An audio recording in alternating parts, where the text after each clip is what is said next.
Okay, so here's truss rod jammed down in. I'm gonna go trim this on the bandsaw and then plane it down.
There you go.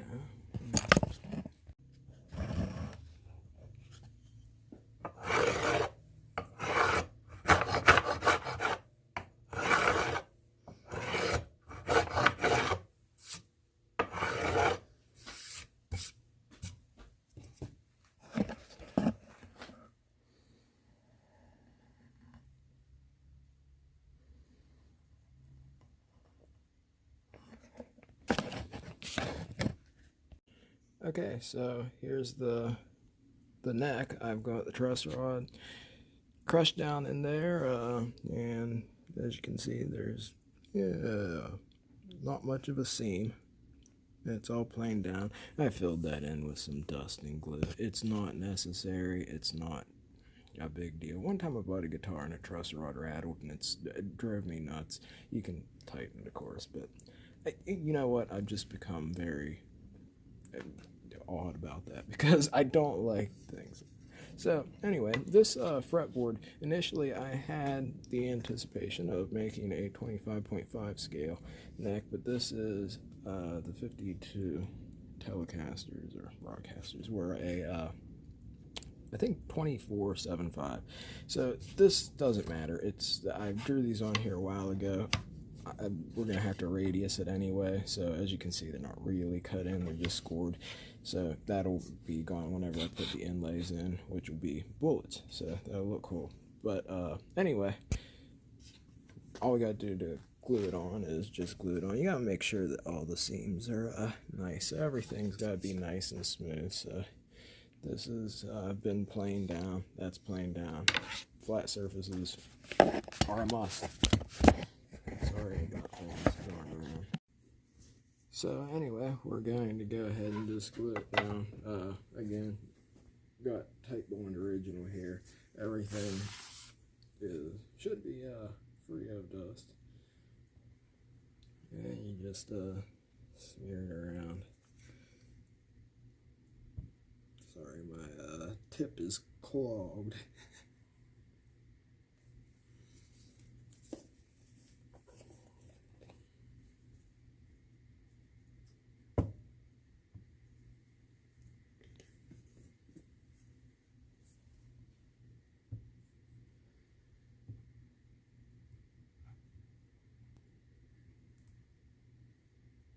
So this will go a little bit bigger than what it normally does. Now the next thing I'm going to do is grab some table salt, because I didn't drill any markers. Normally, sometimes I do that with the 20, or whenever I already have the frets in, I will, or not in, but the frets cut, the fret slots cut, I'll go ahead and just drill a hole where the fret slot is through the fretboard into the marker, or into the neck, and then, you know, use that as a guide essentially. And yeah, I didn't do that this time because I don't have the fret slots cut out yet. The good thing about Type Bond is it, like, you know, cleans up really well, so I can screw around with it like this and wipe it off with water. Let me put the fretboard on. I'll sprinkle some table salt on. So yeah, take your salt shaker and just sprinkle a little bit of salt. Now the idea, and it does work, is that whenever you clamp this down, the salt smashes into the wood, and you essentially have it dissolves, but the grain picks it up, and it's, you know, embedded into the wood that keeps it from slipping or sliding. So it's actually a pretty cool trick. And yes, it does actually work. So then you just clamp it down, and then we'll radius it. Now I'll clamp the hell out of it with other clamps too. But yeah, that's okay. I just took the clamps off. Let's see if you can see it. I got a camera, so future videos will look better. I just got to sand off the scores that are on there, and so that's the fretboard. And I gotta cut this back part off because those telecasters didn't have any overhang, so I'm gonna chop that off on the bandsaw, and then sure up the sides, which are pretty close as it is, and then after that I'm gonna go maybe to Sean's and get his Alvarez, or drill these holes here in the for the tuners, and then start on the body, and I'll show you how to shape that. Okay, I'm at my dad's garage. I had to come down here to use a drill press. I got these Fender tuners, but the only problem is that the template I have is for doesn't necessarily fit. The hole is a little too small. So instead of reaming the hole like you know, a lot of people would do. These came, the tuning keys generally come in a cardboard box like this, and it already has a perfect template. It's, you know, they line up perfectly, perfect. So what I did was I just took a straight edge here on the vise real quick, laid it along the side, and then just took a pocket knife and cut it.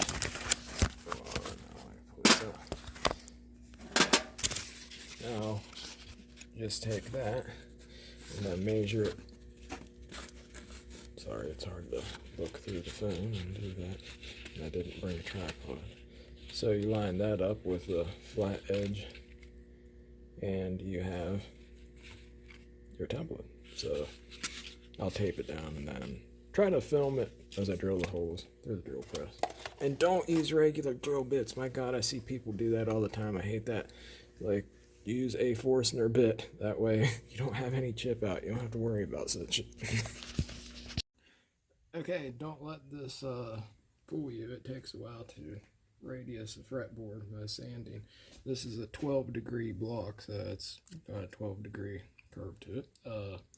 Now you can kind of shave some time off if you take a plane and shave the sides, but you got to be very careful to make sure that everything goes fairly smoothly so the fretboard's even and not all screwed up, or else you're going to have to do a hell of a lot of fret work.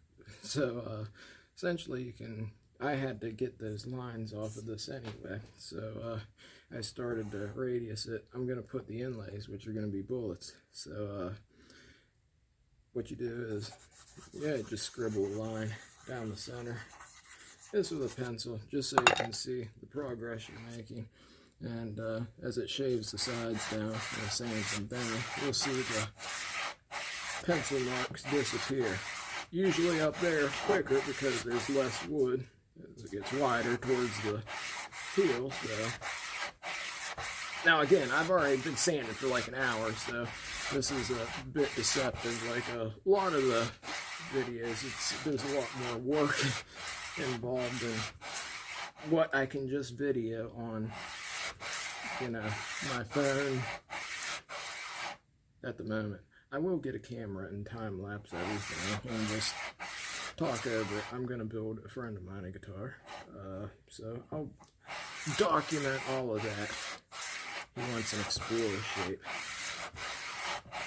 I just put a preamp in for him, but I really don't like the sound of it. I'm trying to figure that out to make it sound better.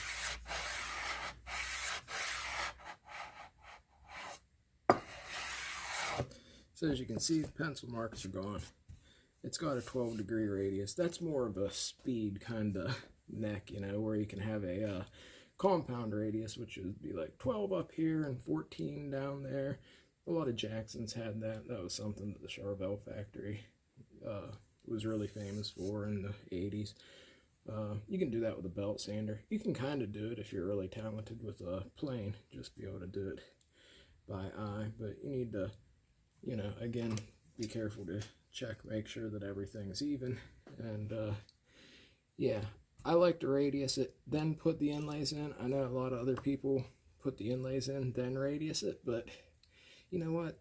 If it's a flatter radius like 12 or something, you're only going to be shaving down a little bit of the inlay. So I don't know, I like to do the inlay second.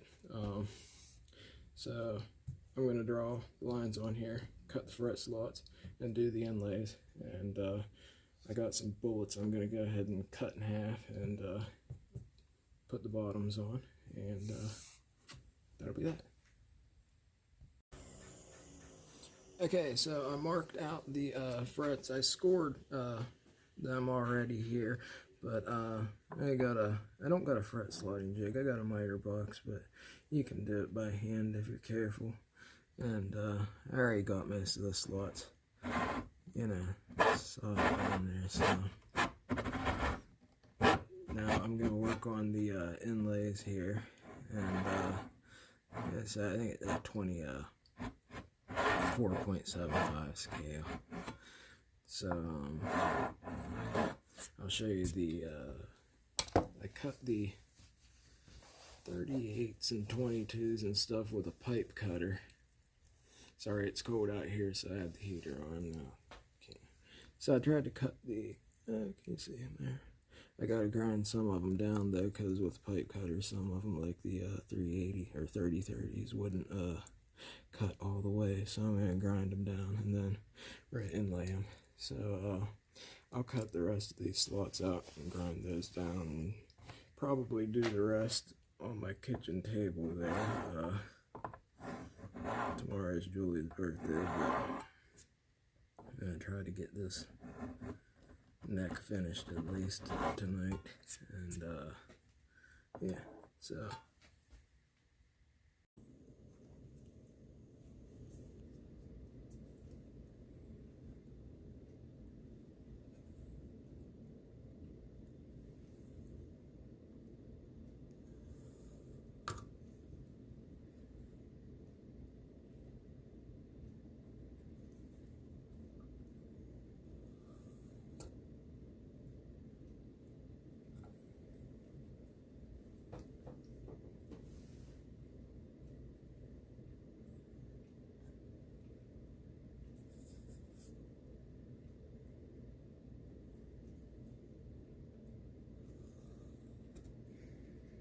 the template has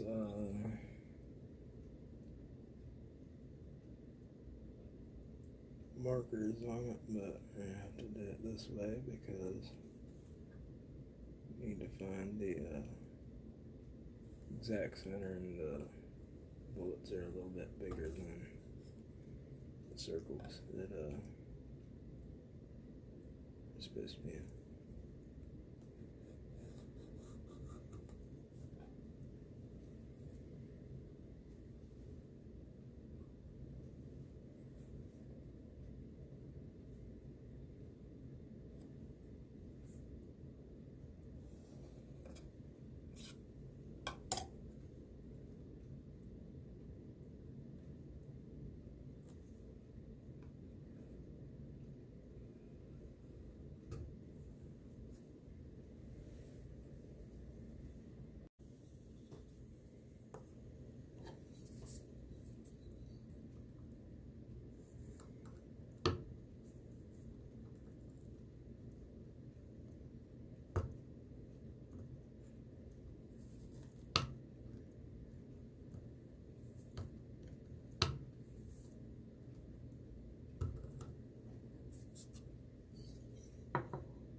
sticks here are like perfect for inlays. You can buy them from guitar stores, right?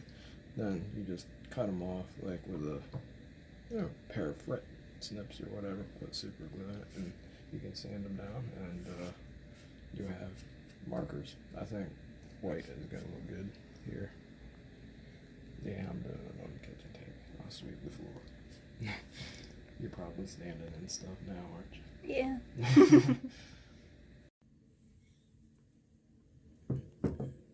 Yeah, all you gotta do is this stuff will melt with acetone or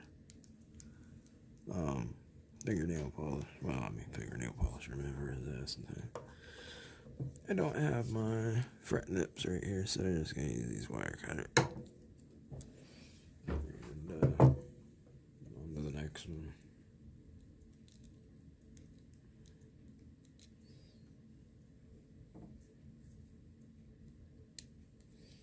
You don't gotta worry, especially with maple, any super glue that you get anywhere, it's not too big a deal because it's very hard and doesn't really fill the pores in like you would like with mahogany or something.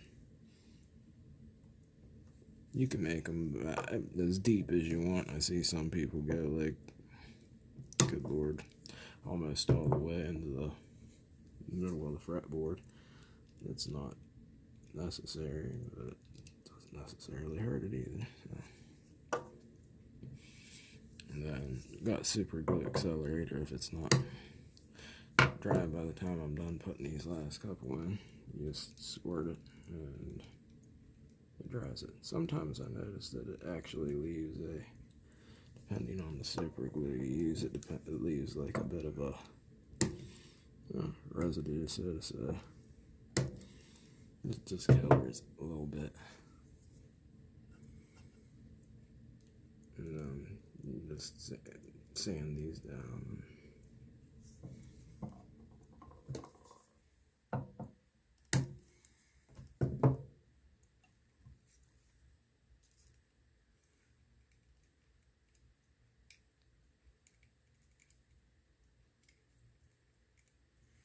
Yeah, one of the most useful things is those tips there for your super glue. They are very useful.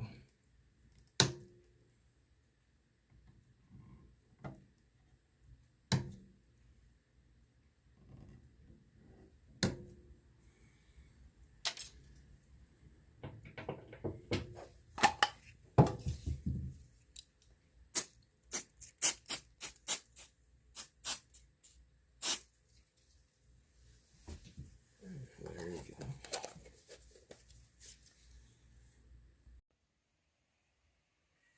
And here is the neck, almost finished.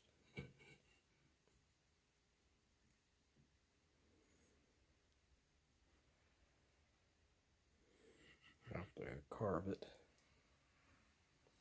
I'm gonna work on the body now.